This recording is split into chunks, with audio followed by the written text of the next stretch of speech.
I'd rather hear the attorneys. This all actually started when I gave a talk at the Hillside Club a few years ago, which tipped off people to something that the press hasn't been covering, which is the theft of our property and our art. And I'm really proud that Berkeley has become the national epicenter of resistance, as the Los Angeles Times noted about a year ago. Berkeley's just been terrific, and of course, we continue to be terrific. We always are.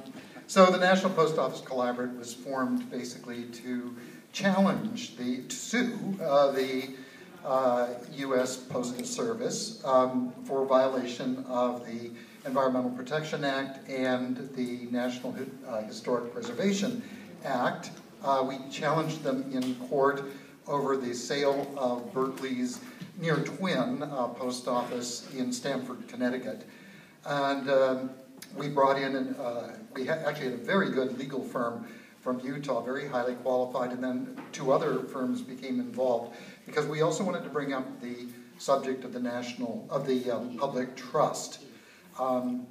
Sidebar here, as Tony knows, I was involved in helping to save Mono Lake many years ago, and we saved that because the public trust was applied to environmental values at Mono Lake thanks to Rosebird's court.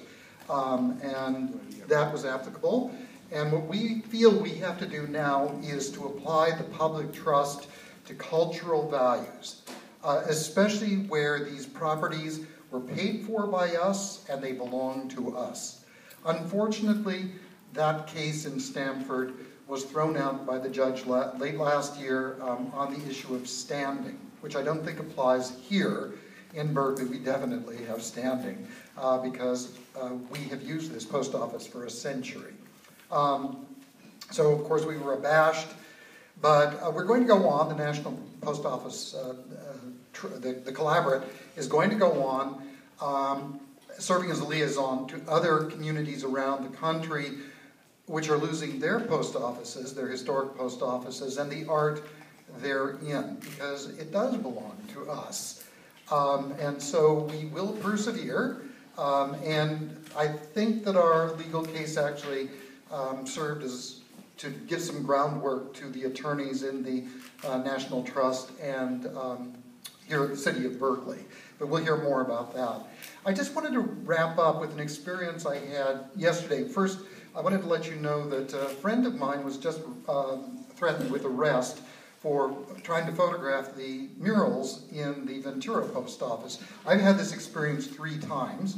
Other people who try to document the art which we own have had the same experience. It's completely outrageous. But yesterday, I went out to Alcatraz for the first time, and when I came back, I noticed that there was a banner at Pier 33 where you take off, and it said, it's a very large banner, and it said, "Thank you for visiting your national parks." The National Park Service is a much better steward of its resources, our resources, I should say, than the Postal Service under the present management. Thank you for visiting your national parks. If the Postal Service under the present management put up a banner, it would say, "Thank you for not visiting our post office, our art." Well, that's what we hope to challenge, because it is ours, both the art and the architecture, which were meant to be indivisible, democratic vistas. The idea was by providing original art across the country, we would have a renaissance in this country. But unlike the renaissances in Europe, this would be a democratic renaissance, because it represented our stories, and we paid for it, and we belong. It belongs to us. It does not belong to them.